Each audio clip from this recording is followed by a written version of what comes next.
How do women and girls experience war differently? All war is gendered. The war in South Sudan is no exception.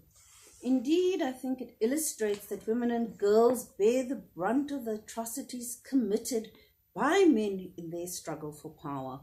War is gendered because it relies on the constructions of hypermasculinity, to be tough men. And these men then assume the right to violate women's bodies, either as booty for their war successes or to send messages to their opponents that they are not able to protect their women and children, or simply because they can, because they have the opportunity to exercise violence, and so they do that on the vulnerable. War is gendered because women and children are predominantly those that are being displaced as refugees or as IDPs. War is gendered because women already occupy marginalized roles in their society, and war then increases their vulnerability. They are often abducted.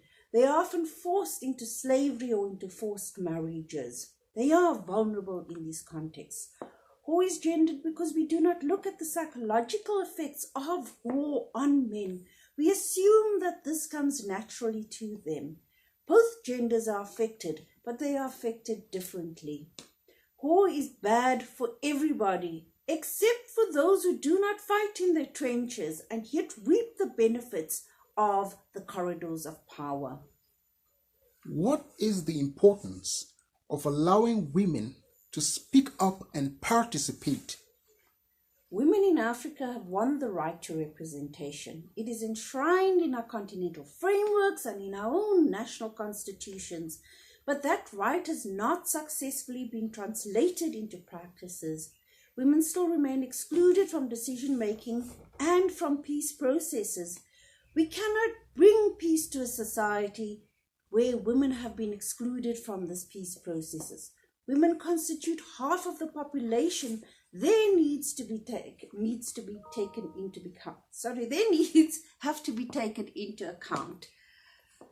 So they need to be engaged in these peace processes. Structural violence will continue even if the physical violence has ended.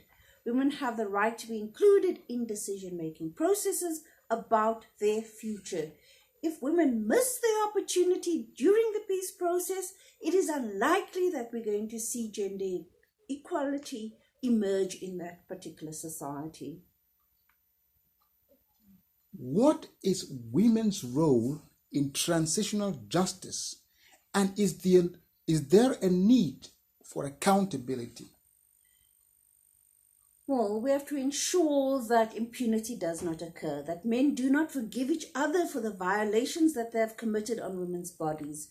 We must ensure that perpetrators are held accountable, and we need to wipe out the scourge of gender-based violence. We cannot be content with frameworks that are not translated into practice. Why African solidarity, and why should we all be working to help South Sudan? We are celebrating Africa Day. It's a day in which we show unity and solidarity. We've been doing so since 1963. Let us then extend that solidarity to those in need, particularly those who suffer from war, those people in South Sudan, and the many brave women who have fought for so long for freedom in their country, to bring peace to their country. Let us hold up the red card for all those men who are party to the senseless violence. This is not leadership. No to war.